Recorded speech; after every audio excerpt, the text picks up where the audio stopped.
चिराग पासवान ने खुलकर अपनी पार्टी का स्टैंड रख दिया है। वो रिव्यू पिटीशन दाखिल करने की कह रहे हैं कि आर्थिक आधार पर नहीं बल्कि छूत के आधार पर ही आरक्षण हम लोगों को मिल रहा था, क्योंकि अभी भी समाज में सामाजिक न्याय की कमी है।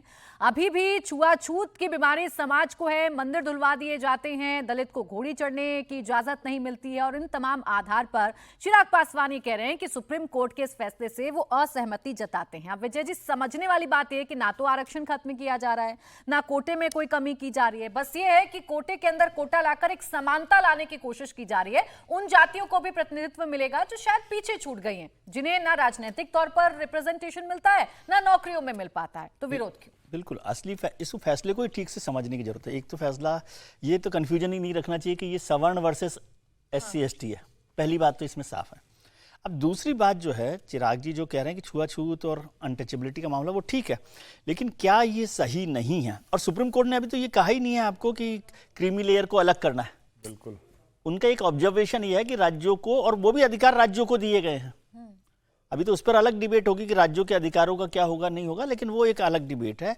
तो क्या चिराग जी जो जस्टिस गवाई का जो स्टेटमेंट है, ऑब्जर्वेशन है ना, उसमें वो बहुत महत्वपूर्ण है कि हम लोगों की मानसिकता यह है कि जब ट्रेन में आप बैठें अनरिजर्व डब्बे में, तो जो पहले बैठ जाता है ना, वो दूसरे को आने से रोकता है। वही इसमें हो रहा है, सब कैटेगराइजेशन। पूरे फैसले का आधार यह है कि जो आरक्षण है उसमें कुछ लोग इस आरक्षण का फायदा उठा रहे हैं, कुछ जातियां उठा रहे हैं, कुछ परिवार उठा रहे हैं। बाकी जो लोग हैं जिनको मिलना चाहिए था वो नहीं हो रहा, तो उसकी लड़ाई ये हो रही है। तो इसमें मुझे लगता है कि इनको सबको आगे आना चाहिए कि हाँ, ये बेहतर बात है कि जो लोग, अब चिराग पासवान साहब के लिए तो नहीं कह सकता मैं कुछ।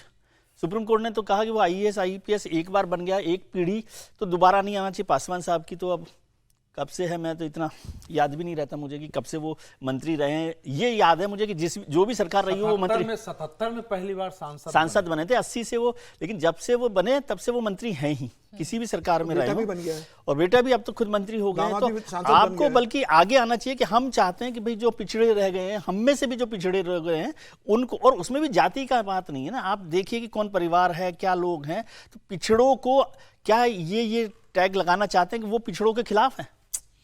ये लड़ाई तो पिछड़ों में भी पिछड़ों के खिलाफ है, जो सबसे आखिर में बैठा हुआ है, जिसको मौका नहीं मिला है तमाम अधिकारों के बाद 70 साल के बाद।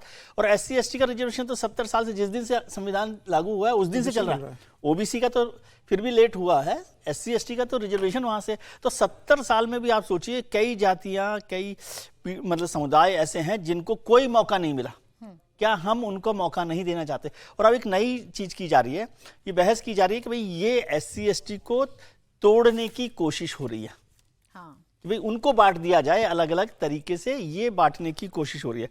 और यही तर्क जब एक सवर्ण और OBC के बीच में दिया जाता है तब आप कहते हो कि ये गलत है तर्क। यही तर्क दिया जाता है ना उस समय भी मंडल को लेकर कि भाई हिंदू समाज को बांटने की कोशिश हो रही है, तब आप उसके खिलाफ नहीं होते।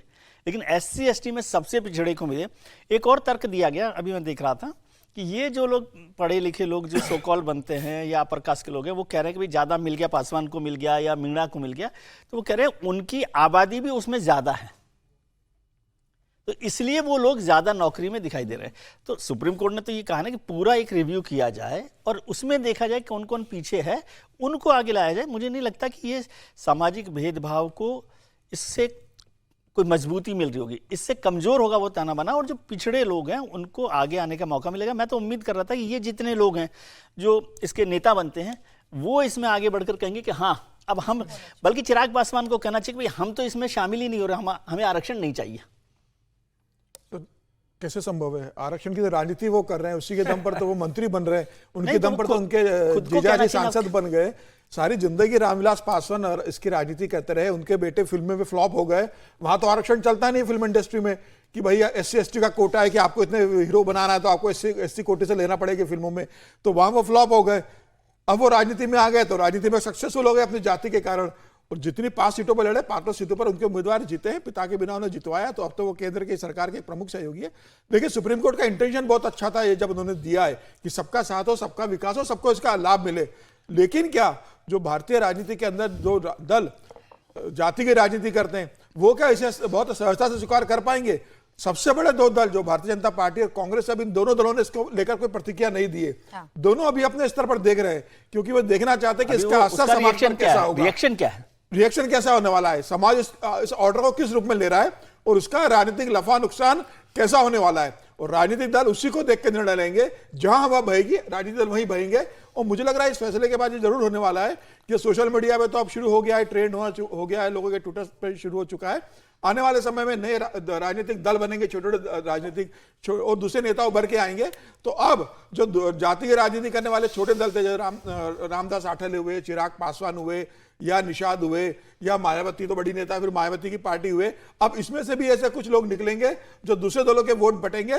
तो अब ये वोटों को न बटने देने की राजनीति हो रही है, और वोटों को कैसे बांटकर अपनी राजनीति को स्टेब्लिश किया जाए, राजनीति में हिस्सा मांगा जाए और कैसे अपने अधिकारों की लड़ा जाए, अब यह राजनीति होने वाली है। यह राजनीति कहां जाएगी, इसकी दिशा क्या होगी, यह अभी कोई तय नहीं है।